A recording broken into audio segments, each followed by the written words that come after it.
आज उपयोगी अधिकारी तथा दंडाधिकारी तुळजापूरचे जे राऊत साहेब आहेत त्यांच्याकडे आम्ही एक अर्ज दिला होता मागं एक 2 महिने झाले असतील।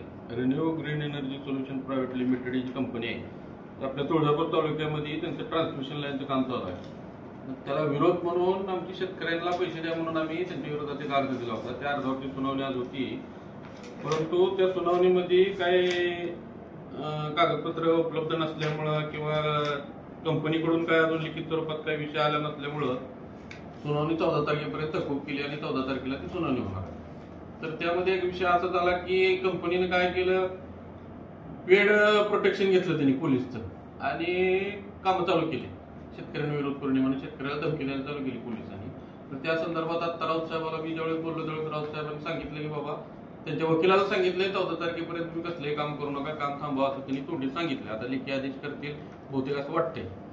आणि मी आता तिथल्या संबंधित पोलीस स्टेशनच्या पीआयला पण बोललो की बाबा साहेब तुम्ही आता तुमचे कर्मचारी पाठवू नका। तर त्यांनी मला सांगितलं की बाबा आम्हाला पेड प्रोटेक्शन घेतलं त्यामुळे आम्ही आलो, परंतु राऊत साहेबाचा असा आदेश आहे, त्यांनी वकिलालाच माझ्यासमोर सांगितलं आता सुनावणी दरम्यान सगळे शेतकरी सोबत होते की 14 तारखेपर्यंत तुम्ही कुठले काम करू नका आणि असं त्यांनी आदेश दिलाय। 14 तारखेला पुढची सुनावणी आहे। तर आमचं असं म्हणणं आहे किंवा आमची अशी मागणी आहे पोलीस स्टेशनला की बाबा तुम्ही त्यांना सहकार्य करू नका त्या कंपनीला आणि शेतकऱ्यांच्या बाजूने थोडंसं घ्या आणि शेतकऱ्याला दमदाटी करू नका, शेतकऱ्याच्या शेतामध्ये जाऊ नका। आणि त्या कंपनीला पण अजून एकदा आम्ही सूचना द्यायला लागलो की बाबा शेतकऱ्यांची जी मागणी आहे ती पूर्ण करा आणि तरच त्यांच्या शेतामध्ये टावर उभा करा, नाहीतर शेतकरी एकदा जर खवळे व्हायलाच झालं तर त्याला जबाबदार सगळे रिन्यू अधिकारी असतील। शेतकऱ्यांचं काय बोलायचं असलं तर बोला। कोण बोलतोय? बोलतो। रिन्यू ग्रीन कंपनीच्या विरोधात अध्यक्ष साहेबांनी दिनांक 2/1/2025 ला तक्रार दिली होती। आम्ही सगळे शेतकरी अध्यक्ष साहेबांकडे तक्रार दिली आणि त्याच्यावर विषय आज सुनावणी लागली होती। तिथल्या रिन्यू ग्रीनच्या कंपनीच्या माणसांनी पोलीस प्रोटेक्शन घेऊन आमच्या शेतात काम चालू होतं त्याचं। आज तारखेला स्वतः एसडीओ साहेबांनी त्यांच्या वकिलाला म्हणले 14 तारखेपर्यंत पुढील तारीख आहे आणि तोपर्यंत तुम्ही काम थांबवा। फक्त आमचा विषय असा की सुप्रीम कोर्टाच्या निर्णयाप्रमाणे आम्हाला शेतकऱ्याला मावेजा भेटावं। आता जी दिलेली पैसे होते ती फक्त आमचे पीक नुकसानीचे दिले, मूल्यांकन प्रत्यक्षामध्ये यावं, रानात प्रत्येकाचं क्षेत्र किती बाधित झालंय त्यांच्या जीआर प्रमाणे आमच्या 100 रुपयाच्या स्टॅम्पवर संमती घ्यावं आणि रिन्यू ग्रीन कंपनीनं काम करावं। बिगर संमती घेता गुंडगिरी करून पोलीस प्रोटेक्शन घेऊन या पद्धतीनं काम करणं त्यांचं योग्य नाही। आम्ही निवेदनात ऑलरेडी दिलेलं आहे। तिच्या आता 14 तारखेला अंतिम सुनावणी म्हणले 14 तारखेपर्यंत काम स्थगिती देण्याचे आदेश सध्या थोडी झाले पण लेखी उद्या भेटत आणि त्यांच्या वकिला पण सांगितले 14 मार्चपर्यंत काम करू नका। शेतकाळ आहे आणि शेतकऱ्याला एक तर पीक पाणी पिकं नाही, पावसाचा व्हावं लागले, शेती उजाड व्हायला सगळी शेतकरी आधीच अडचणीत आहे आणि त्याला जर असं तुम्ही बंडावून सोडायला लागलो तर ती शेतकऱ्याने टोकाचं पाऊल उचललं तर त्याची जबाबदारी कोण घेणार आहे? सगळ्यात महत्वाचा अधिकारी म्हणजे रिन्यू कंपनीच्या अधिकाऱ्याला तुळजापूर तालुक्यामध्ये पुढची कामं करायची नाहीत का? त्याला शेतकऱ्याचे बळी घ्यायचेत का? त्याला बळी घेण्यासाठी शासनाने इकडे पाठवले का? आमच्या शासनाला एवढं मोठं रेड कार्पेट द्यायला, भरपूर पैसे द्यायला, त्यांना कामं करण्यासाठी सबसिडी द्यायला, मग आमच्या शेतकऱ्यांच्या जीवावर उठासाठी द्यायला का? शेतकरी संपला तर काय राहणार आहे? मग शेतकरी जागला पाहिजे, शेतकऱ्याला योग्य मार्ग दिला पाहिजे। आता हे जे मूल्यांकन केलेत हे स्पॉटवर जाऊन केलेत का नाही याची चौकशी निश्चित झाली पाहिजे आता काय। तर त्या संदर्भात पण आता मी एक पत्र देणार आहे, मूल्यांकन केलंय ते सगळे अधिकारी शेतात जाऊन केलंय किंवा नाही, शेतकरी तर म्हणतात आमच्या शेतात कोण आलं नाही, तर हे चुकीच्या पद्धतीने झालं असं मला वाटतंय।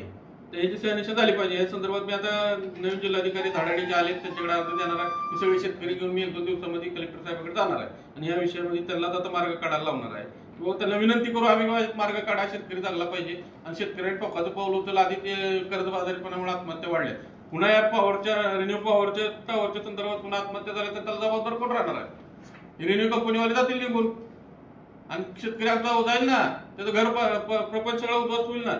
मग त्याच्यामुळं त्या कंपनीला पण इशारा आहे माझा की बाबा तुम्ही योग्य मावेजा द्या। तुम्ही काय म्हणजे इथे काय दानधर्म करण्यासाठी आलेले नाही, तुम्ही पैसे कमवण्यासाठी आले, फुकट आलेले नाहीत तुम्ही। आणि तुम्ही लोकांना दशबल करू नका की सरकारचं काम आहे ते काम आहे, आपलं काय नाही, प्रायव्हेट काम आहे, सवलत देईल तुम्हाला सरकार, तुम्ही काम करावं म्हणून पर्यावरणपूर्वक सर्व सवलत देणार, पण तुम्हाला असं दाखदपटशा करा असं सरकारचा आदेश नाही।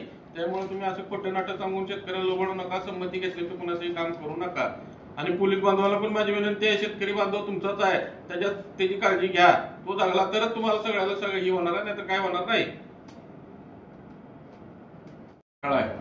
आणि शेतकऱ्याला एकतर पीक पाणी पिकं नाही, पावसाचा असं व्हायला लागले, शेती उजाड व्हायला सगळी. शेतकरी आधीच अडचणीत आहे आणि त्याला जर असं तुम्ही बंडावून सोडायला लागलो तर ती शेतकऱ्याने टोकाचं पाऊल उचललं तर त्याची जबाबदारी कोण घेणार आहे? सगळ्यात महत्वाचा अधिकारी म्हणजे रेव्हेन्यू कंपनीच्या अधिकाऱ्याला तुळजापूर तालुक्यामध्ये पुढची कामं करायची नाहीत का? त्याला शेतकऱ्याचे बळी घ्यायचेत का? त्याला बळी घेण्यासाठी शासनाने इकडे पाठवले का? आमच्या शासनाला एवढं मोठं रेड कार्पेट द्यायला, भरपूर पैसे द्यायला, त्यांना कामं करण्यासाठी सबसिडी द्यायला, मग आमच्या शेतकऱ्याच्या जीवावर उठासाठी द्यायला का? शेतकरी संपला तर काय राहणार आहे? मग शेतकरी जगला पाहिजे, शेतकऱ्याला योग्य मुआवजा दिला पाहिजे. आता हे जे मूल्यांकन केलेत हे स्पॉटवर जाऊन केलेत का नाही याची चर्चा झाली पाहिजे आता काय. तर त्या संदर्भात पण आता मी एक पत्र देणार आहे. मूल्यांकन जे केलंय ते सगळे अधिकारी शेतात जाऊन केलं किंवा नाही, शेतकरी तर म्हणतील आमच्या शेतात कोण आलं नाही, तर हे चुकीच्या पद्धतीने झालं असं मला वाटतंय. तर याची सहनिशा झाली पाहिजे. या संदर्भात मी आता नवीन जिल्हाधिकारी धाडाडी जे आले त्यांच्याकडे अर्ज देणार आहे. हे सगळे शेतकरी घेऊन मी 1-2 दिवसामध्ये कलेक्टर साहेबांकडे जाणार आहे आणि या विषयामध्ये त्यांना आता मार्ग काढायला लावणार आहे किंवा त्यांना विनंती करू आम्ही मार्ग काढा, शेतकरी जगला पाहिजे. आणि शेतकऱ्यांनी टोकाचं पाऊल उचललं. आधी ते कर्जबाजारीपणामुळे आत्महत्या वाढल्या, पुन्हा या रेन्यू पॉवरच्या टॉवरच्या संदर्भात पुन्हा आत्महत्या झाल्या तर त्याला जबाबदार कोण राहणार आहे? रेन्यू कंपनीवाले जातील निघून आणि शेतकरी आमचा जाईल ना, त्याचं घर प्रपंच सगळं उद्ध्वस्त होईल ना. मग त्याच्यामुळं त्या कंपनीला पण इशारा आहे माझा की बाबा तुम्ही योग्य मुआवजा द्या. तुम्ही काय म्हणजे इथे काय दानधर्म करण्यासाठी आलेले नाही, तुम्ही पैसे कमवण्यासाठी आले, फुकट आलेले नाहीत तुम्ही. आणि तुम्ही लोकांना दशबल करू नका की सरकारचं काम आहे, ते काम आहे, आपलं काय नाही, प्रायव्हेट काम आहे. सवलत देईल तुम्हाला सरकार, तुम्ही काम चांगलं करावं म्हणून पर्यावरणपूर्वक सर्व सवलत देणार, पण तुम्हाला असं दाखतपरीक्षा करा असं सरकारचा आदेश नाही. त्यामुळे तुम्ही असं खोटं नाटक सांगून शेतकऱ्याला लोबडू नका, संमती घेतल्याचं कुणाचंही काम करू नका. आणि पोलीस बांधवाला पण माझी विनंती आहे, शेतकरी बांधव तुमचाच आहे, त्याची काळजी घ्या. तो जगला तरच तुम्हाला सगळ्याला सगळं ही होणार आहे, नाहीतर काय होणार नाही.